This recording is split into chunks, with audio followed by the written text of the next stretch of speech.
ચાલો મિત્રો, આજે આપણે બનાવીશું આવાકાડો મિલ્કશેક.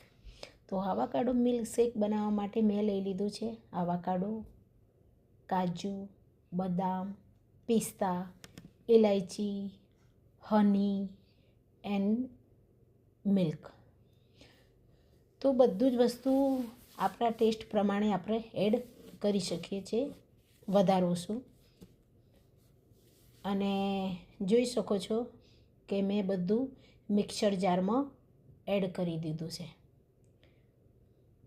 તૈયાર છે આપણો આવાકાડો મિલ્કશેક. તો આપણે ગ્લાસમાં લઈ લઈશું એન્ડ ગાર્નિશ કરી લઈશું એને કેસર એન્ડ પિસ્તાથી. એને આપણે એન્જોય કરીશું.